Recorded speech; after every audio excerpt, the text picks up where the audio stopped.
দুদিন ধরে যা ঝড় বৃষ্টি উঠেছে, এইদিকে যে আমি দুদিন ধরে আম এনে রেখেছি আমের আচার দেবো বলে, আজ আমি দেবই, কারণ দুপুরবেলা শাশুড়ি মাও বলে দিয়েছে এরপরে যদি এদের আচার না বানাও তাহলে চাটনি বানিয়ে খেতে হবে। না না, চাটনি তো খাবো না, আমি তো আচারই বানিয়ে খাবো। তো চলো এই ঝড় বৃষ্টির মধ্যেও কি করে আচার বানালাম সেটাই তোমাদের সাথে আজকে শেয়ার করব। তো আমগুলোকে আমি আগে ধুয়েই রেখেছিলাম, এগুলোকে ভালো করে মুছে নিচ্ছি, কারণ আচার বানানোর সময় ভালো করে মুছে নিতে হয় যাতে জল না থাকে। এইদিকে ছেলে দেখে ভাবছে মা এগুলো কি করছে, কাঁচা আম নিয়ে মোছামুছি, আহা।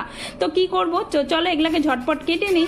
যার জন্য কিন্তু প্রথমে এটাকে ভালো করে মুছে এগুলোকে ডুমো ডুমো করে কাটছি, একটু বড় সাইজেরই কাটতে হবে, কারণ জানোই তো আচারের মধ্যে যখন আচার খাই তখন কিন্তু ছোটোর থেকে বড় আচারগুলোই বেশি ভালো লাগে খেতে। তো একটু পোকাও ছিল তো সেটাকেও বাদ দিয়ে দিলাম, হালকা হলুদ রং হয়ে গেছে, কিন্তু আচার যে খাবো বলেছি তাই এটারই আচার দেবো। যাই হোক, এখন বাজার গিয়ে আর আম আনার সময় নেই। তো ছেলে এইদিকে আস্তে আস্তে টক দেখলেই তো ওর হয় না, মানে থাকতেই পারে না, তো সেখান থেকে নিয়ে খাওয়াও শুরু করে দিয়েছে। তো আমার আম কিন্তু কাটা মোটামুটি হয়ে গেছে, তো আমটাকে প্রথমে ভালো করে কেটে নিলাম, আর যে খোসাগুলো বা আটিগুলো ছিল সেগুলোকে বাদ দিয়ে দিয়েছি। এবার শোকাবো কিভাবে, এটাই তো আসল ব্যাপার। তো এর জন্য দেখো একটা নতুন গামছা নিয়ে নিয়েছি আর এটার মধ্যে ছড়িয়ে দিলাম। বলবে বিছানার মধ্যে আম শোকাচ্ছ? হ্যাঁ গো হ্যাঁ, কারণ বৃষ্টি পড়ছে যে বাইরে, আর আচারটা দেবো কিভাবে, তাই দুটো ফ্যান লাগিয়ে দিয়েছি, ওপরে একটা ছোট ফ্যান আর নিচে একটা বড় ফ্যান। মানে এই ফ্যানটার হাওয়া এমন জাম্বো হাওয়া, মানে পুরোটাই উড়িয়ে নিয়ে যাচ্ছিল, তবুও কি ভালো করে এদিক ওদিক চাপা দিয়ে আমটাকে শোকাতে দিয়ে দিয়েছি।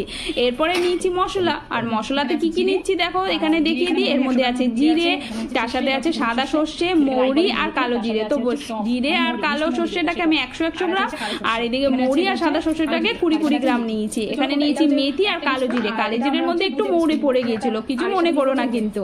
ব্যাস, এর সাথে নিয়েছি জোয়ান।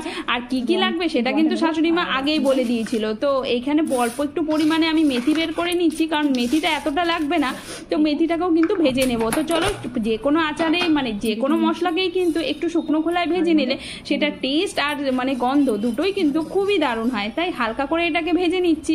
তো এটাকে ভাজতে হবে না খুব বেশিক্ষণ, মৌরি আর জিরেটাকে ভেজে নিলাম, এরপরে কিন্তু সর্ষেটাকে ভাজবো। প্রত্যেকটা জিনিসকে আলাদা আলাদা ভাজলে না এর টেস্টটা খুব বেশি ভালো হয়। খুব বেশিক্ষণ কিন্তু আবার ভাজতে হবে না, এটাকে কিন্তু একটু হালকা গরম করে নিলেই হয়ে যাবে। আর এখানে দেখো একটা ভাজা হয়ে গেছে, নামিয়ে নিলাম সেই বাটিতেই। আর এরপরে এই যে মেথিটাকেও হালকা করে ভেজে নিচ্ছি, হালকা একটু গরম হয়ে গেলে এটাকেও নামিয়ে নেব। প্রত্যেকটা জিনিসকে এরকম করে আলাদা আলাদা করবে, তাহলে কিন্তু মশলার টেস্ট খুব ভালো হবে। এরপরে নিয়ে নিয়েছি জোয়ানটাও নিয়ে নিলাম। এবার এত গরমটা তো আর মিক্সিতে পেশা যাবে না, তাই একটু ঠান্ডা করে নিয়ে আসে। ওইদিকে কিন্তু আমটা ভালোই শুকিয়ে গেছে, তো এইদিকে দেখো মিক্সিতে নিয়ে নিলাম, আর এটাকে ভালো করে এবার পিষে নেব। পিষবো যখন একটু ধ্যান রাখবো যাতে এটা পাউডার না হয়ে যায়, মানে পাউডার তো করবো কিন্তু একটু দানা দানা যেন থাকে। যে কোনো মশলাই, মানে বিশেষ করে আচারের মশলা একটু দানা দানা থাকলে সেটা খেতে কিন্তু ভালো হয়, সেটা আমাকে শাশুড়ি মাই বলেছিল। ব্যাস, এটা কিন্তু এখানে রেডি হয়ে গেছে। এইদিকে দেখো আমগুলো কিন্তু প্রায় শুকিয়ে এসছে বাদে ওপরে জল জল ভাবটা চলেই গেছে বলতে গেলে। তো এটাকেও নিয়ে নিলাম। এবার মশলা বানাবো, যার জন্য কিন্তু চলে যাব আবার রান্নাঘরে। তো মশলাতে আমি মোটামুটি সব কিছুই রেডি করে নিয়েছি, শুধু লাগবে সর্ষের তেলটাকে গরম বসিয়ে দিয়েছি। এইদিকে নিয়ে নিলাম পুরো মশলাটা একটা কড়াইয়ের মধ্যে, তারপরে এর মধ্যে হলুদ গুঁড়ো, লঙ্কা গুঁড়ো, তার সাথে কালো জিরে আর দিয়ে নুন দিয়ে পরিমাণ মতন, তো এটাকে ভালো করে মিশিয়ে দেবো।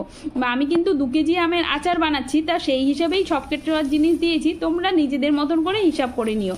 তো এরপরেই দেখো দিয়ে দিলাম তেল, এখানে দিচ্ছি সর্ষের তেল, গরম সর্ষের তেল প্রায় 250 গ্রাম দিয়েছিলাম, তো সেটাতে হয়নি, পরে আরও 150 গ্রাম মতন তেল দিয়েছি। তো সেটাকেও গরম করে দেওয়ার পরে ঠিকঠাক এখন দেখা যাচ্ছে তেলটা, এটাকে একটুক্ষণ রেখে দিয়ে দিলাম কাটা আমগুলো। আর কাটা আমগুলো দিতেই ব্যাস এত সুন্দর একটা গন্ধ বেরিয়েছে, কি আর বলবো তোমাদেরকে, আর দেখেও কিন্তু জিভে জল আসছে। কেমন হয়েছে রংটা অবশ্যই কিন্তু আমাকে কমেন্ট করে বলো। আর তোমরা এই বৃষ্টির দিনে কে কোথায় কিভাবে এনজয় করছে সেটাও বলো কিন্তু। একটু কাঁচা লঙ্কা দিয়ে দিচ্ছি, আমি না যে কোনো আচারেই আবার একটু কাঁচা লঙ্কা খেতে বেশি ভালোবাসি, মানে আম খাই না খাই তবে কাঁচা লঙ্কাটা খেতে আমার খুব বেশি ভালো লাগে।